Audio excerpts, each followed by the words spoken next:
इस लेक्चर में हम लोग ओल्ड टैक्स स्लैब और न्यू टैक्स स्लैब जो कि असेसमेंट ईयर 2021-22 में एप्लीकेबल होगा वो भी देखेंगे। असेसमेंट ईयर 2020-21 के रेट्स भी देखेंगे। साथ ही साथ असेसमेंट ईयर 2021-22 में और भी जो नई चीज़ें होंगी वो भी हम लोग देखेंगे। ये सारे के सारे प्रोविजंस हम देखेंगे, जैसे कि ये वीडियो मैंने इससे रिलेटेड वीडियो मैंने पहले भी भेजा हुआ है। ये बुक तो ये फाइल एक्सेल फाइल तो मैंने पहले भी भेजी हुई है।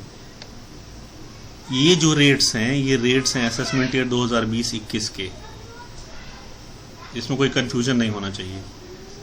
और ये जो रेट्स हैं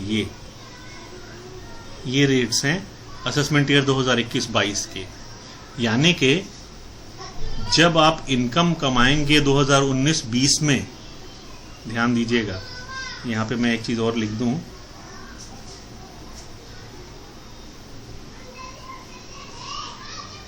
इनका प्रीवियस ईयर हो गया 2019-20, सॉरी, और इनका प्रीवियस ईयर हो गया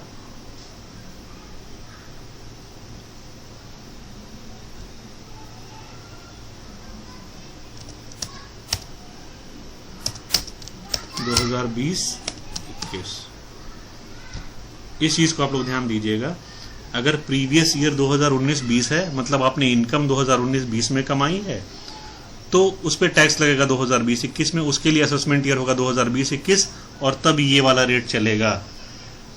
ये रेट कब के लिए है? जब आपने इनकम 2019-20 में कमाई है और उस पर टैक्स लग रहा है 2020-21 में। और ये कब के लिए है? जब अपने इनकम ही 2020-21 में कमाई है। यानी अगर आप आजकल इनकम कमा रहे हैं, आज की डेट क्या है? अगस्त में तारीख है, तो आज अगस्त है, यानी ये असेसमेंट ईयर 2020-21 चल रहा है। ठीक, तो अगर आप इस असेसमेंट ईयर 2020-21 में, यानी असेसमेंट ईयर 2020-21 चल रहा है, ठीक, ये प्रीवियस ईयर भी है। प्रीवियस ईयर 2020-21 में अगर आप पैसा कमा रहे हैं तो ये असेसमेंट ईयर 2021-22 में फिर लगेगा टैक्स। ठीक, तो कुल मिलाकर के ये कंसेप्ट आप हमेशा दिमाग में रखिएगा कि प्रीवियस ईयर में इनकम कमाई जाती है और असेसमेंट ईयर में उस पर टैक्स लगता है। क्लियर? तो अब जो है ये देखिए आपके सामने टैक्स रेट्स पड़े हुए हैं। 20-21 के टैक्स रेट एकदम फ्लैट ये हैं। फ्लैट नहीं है तो स्लैब में, लेकिन एक ही है। और 2021-22 में हर इंडिविजुअल के सामने दो ऑप्शंस होंगे। भाई ये क्या हो गया? ये जस्ट सेकंड नहीं, अरे वही है, परसेंटेज में इसको शो कर दिया है। 5% इधर है,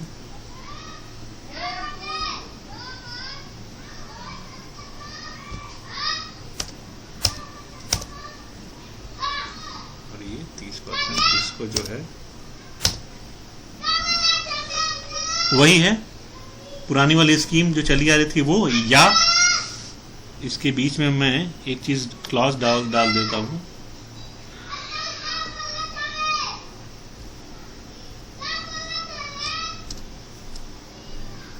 और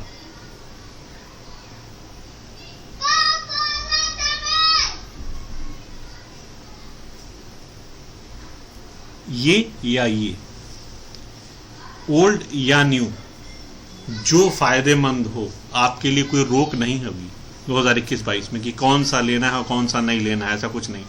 जो आप लेना चाहिए वो लीजिए। हाँ, यहाँ पे मैंने लिखा हुआ कि जो ओल्ड स्कीम चलेगी उसमें डिडक्शंस अवेलेबल रहेंगे और जो नई स्कीम चलेगी उसमें कोई डिडक्शन अवेलेबल नहीं रहेगा। तो ऑब्वियसली जिन लोगों ने ज़्यादा पैसा लगा रखा है दूसरी स्कीम्स में, वो लोग यही पुरानी वाली स्कीम लेना चाहेंगे। और जिन लोगों ने पैसा नहीं लगाया है, ज़्यादा जगहों पे निवेश नहीं किया, वो लोग फिर नई स्कीम में जाना चाहेंगे, क्योंकि इसमें उनको कम कर देना पड़ेगा, कम टैक्स देना पड़ेगा। इससे बच जाएंगे वो, क्योंकि धीरे धीरे ये टैक्स का रेट बढ़ रहा है। जैसे जैसे आपकी इनकम बढ़ती जा रही है, टैक्स का रेट बढ़ता जा रहा है। तो अगर आपकी इनकम कहीं कम साइड में ही है, 7 लाख 8 लाख इस टाइप से है, तो आप कम टैक्स से ही बच जाएंगे। जैसे इसमें आप मान लीजिए उदाहरण कि आपकी इनकम है 8 लाख रुपए। 8 लाख रुपए पे अगर आप यहाँ पे टैक्स निकालते हैं तो 2.5 लाख से 5 लाख तक 5% निकालेंगे आप। उसके से 5 लाख से 3 लाख पे 20% निकालेंगे। यहाँ पे क्या करेंगे आप, 2.5 लाख से 5 लाख तक 5% आपका सेम है, 5 से 7.5 तक 10 आपका निकला सिर्फ, और जो बचा 50,000 होगा उस पर 15% निकलेगा, यानी आप बच गए। इसमें आपकी टैक्स लायबिलिटी थोड़ी कम आई। तो वो डिपेंड करेगा कि हर इन्वेस्टर के लिए कौन कौन सी स्कीम है, कौन कौन सी स्कीम उनके लिए फ़ायदेमंद है। सबकी सिचुएशन अलग होगी, किसी ने कहीं पैसा लगाया होगा, किसी ने कहीं पैसा नहीं लगाया होगा, उस हिसाब से लोग अपनी अपनी स्कीम चूज करेंगे। अब आइए हम लोग बात करते हैं कि डिडक्शंस हैं या नहीं है, डिडक्शंस अवेलेबल हैं, और ख़ासकर देखिए डिडक्शंस यहाँ पे अवेलेबल हैं, तो डिडक्शंस यहाँ पे भी अवेलेबल हैं। ये चीज़ आप लोग ध्यान दीजिएगा, इस पर कंफ्यूज मत कीजिएगा। इसका मतलब आप जो अभी पढ़ेंगे,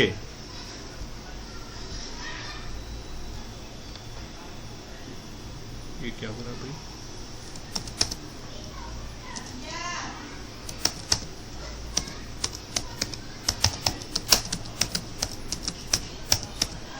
आप अभी जो पढ़ेंगे उनमें डिडक्शंस अवेलेबल हैं, ठीक। और डिडक्शंस क्या अवेलेबल हैं, जितने भी डिडक्शंस अवेलेबल हैं ये होते हैं चैप्टर 6A में। इनकम टैक्स एक्ट में एक चैप्टर है, उस चैप्टर को बोलते हैं चैप्टर 6A, जैसे आपकी किताब का चैप्टर होता है उसी तरीके से आप समझ सकते हो। इनकम टैक्स एक्ट में एक चैप्टर अवेलेबल है, चैप्टर 6A। तो आपको जितनी भी कटौतियाँ मिलती हैं वो सारी की सारी चैप्टर 6A में लिखी हुई हैं कि कहाँ कहाँ पे कटौती मिलेगी और कौन कौन सी आय कर मुक्त होगी। इसके बारे में हम लोग डिटेल में पढ़ेंगे, लेकिन फिलहाल तो आप ये जानें कि कौन कौन सी इनकम कर मुक्त है। अरे सॉरी, अभी ये ना जाने बल्कि ये जाने कि चैप्टर 6A में ही ये सारी सुविधाएं मिलती हैं, ठीक। एक बार आप लोग ये सारी चीज़ें देख लें, समझ लें। इससे रिलेटेड वीडियो मैंने पहले भी भेजा था, फिर से भेज रहा हूँ। रीज़न सिर्फ इतना है कि मैं ये इंश्योर कर लेना चाहता हूँ कि भाई आप सारी चीज़ समझ गए। अब इसके बाद से आता है कैलकुलेशन सेक्शन 87A का, क्योंकि सेक्शन 87A में बहुत सारी बातें होती है कि भाई आपकी इनकम टैक्स पे छूट मिलेगी, कहाँ तक टैक्स में छूट मिलेगी। तो सेक्शन 87A ये बहुत ही क्लियर बात कहता है, इसकी 2 कंडीशंस होती हैं। कंडीशंस क्या हैं? कंडीशन नंबर 1 कहता है कि आपकी इनकम जो है वो लेस देन 5 लाख होनी चाहिए। उससे ज़्यादा इनकम होगी तो आप सेक्शन 87A का फ़ायदा नहीं ले पाएंगे, ये ध्यान रखिएगा। और दूसरा जो है, आप एक रेसिडेंट इंडिविजुअल होने चाहिए। रेसिडेंट इंडिविजुअल, बस इतना जान लीजिए कि रेसिडेंट इंडिविजुअल है मतलब एक ऐसा आदमी जो कि भारत में निवासी डिक्लेयर किया गया, माना गया कि भारत का निवासी है।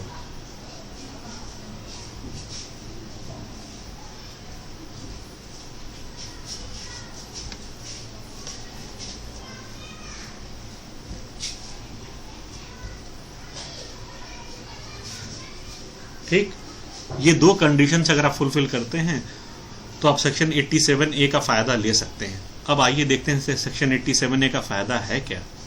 मान लीजिए आपकी इनकम है 4 लाख रुपए,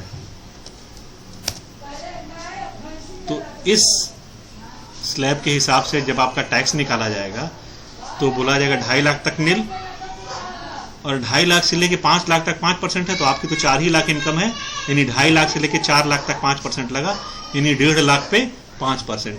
1.5 लाख पे 5% यानी कितना आया? 7,500 रुपये आया। ठीक, इस 7,500 पे फिर सेस भी लगता है, यानी उपकर 4% का। तो जो सेस लगता है वो इसी इनकम टैक्स के अमाउंट का लगता है। 7,500 का 4% आपका होगा, मैंने क्लास में बताया था कैसे तुरंत कैलकुलेट कर लेना है, 300, यानी कि अमाउंट कितना हो जाएगा? 7,800। 7,800 आपका टैक्स का अमाउंट हो गया। अब सेक्शन 87A ये कहता है कि अगर आपकी इनकम 5 लाख से कम है, अब देखिए आपकी इनकम यहाँ 4 लाख है, इसका मतलब आप उस चीज से बच रहे हैं, पहली कंडीशन को फॉलो कर रहे हैं। ठीक, पहली कंडीशन को फॉलो कर रहे हैं क्योंकि 5 लाख से आपकी इनकम कम है और आप रेसिडेंट इंडिविजुअल भी हैं। अगर आप ये 2 कंडीशन फॉलो कर ले रहे हैं तो 87A कहता है कि आपको पूरे के पूरे 7,800 की कटौती दे दी जाएगी। तो आपकी टैक्स लायबिलिटी आई कितनी? नील। 7,800 में से 7,800 चला गया तो कितना है? नील, 0, कुछ नहीं आया।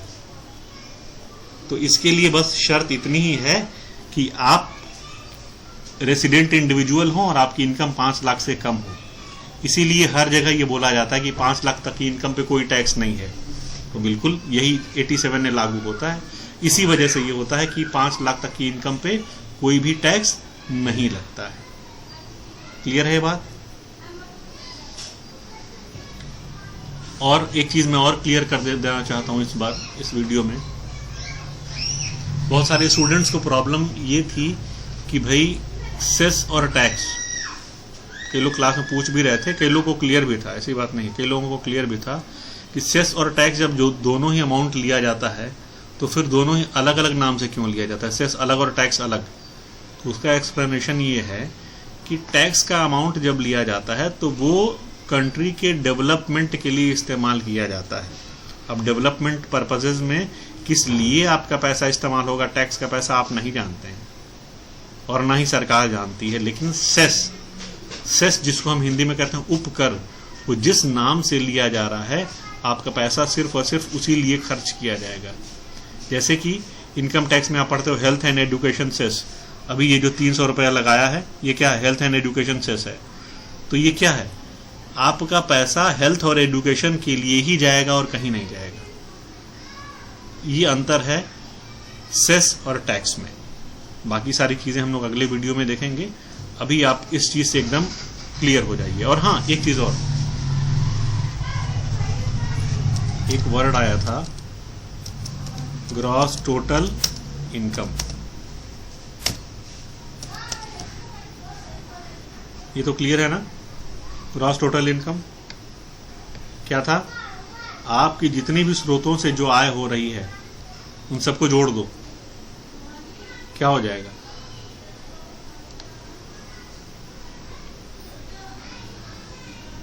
ये क्या है? सम ऑफ ऑल द इनकम्स। ठीक, ये आपकी ग्रॉस टोटल इनकम। उसके बाद से फिर सवाल आता है, ठीक है भाई, फिर टैक्सेबल इनकम क्या है? तो टैक्सेबल इनकम के लिए क्या होता है? पहले तो इसमें से हम लोग ग्रॉस टोटल इनकम में से क्या घटाते हैं, क्या माइनस करते हैं हम लोग इसमें?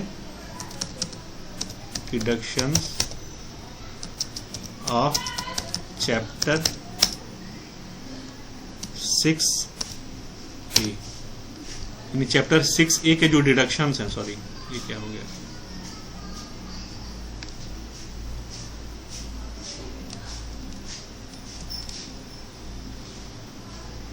जो deductions available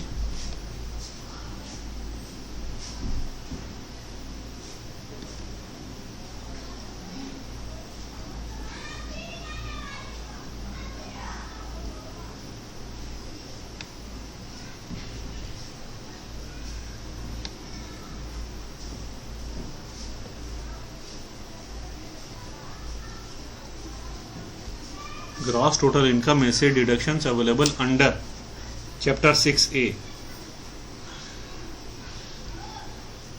deductions available under chapter 6A जो हैं, जितनी कटौतियां सरकार ने अनुमोदित की हैं, उन कटौतियों को घटाने के बाद जो इनकम हमारी आती है, जिस इनकम पे हम टैक्स लगाते हैं, उसको हम लोग क्या बोलते हैं? टोटल इनकम, या इसको कह सकते हैं टैक्सेबल इनकम भी कह सकते हैं, क्योंकि इसी इनकम पे टैक्स लगता है, ग्रॉस टोटल इनकम पे नहीं लगता है, इसी इनकम पे टैक्स लगता है। ठीक है, तो अभी इस वीडियो में इतना ही है। इससे रिलेटेड जितने भी कंफ्यूजन्स हैं आप मुझसे पूछिए, व्हाट्सएप के थ्रू पूछिए या फिर क्लास में पूछिए।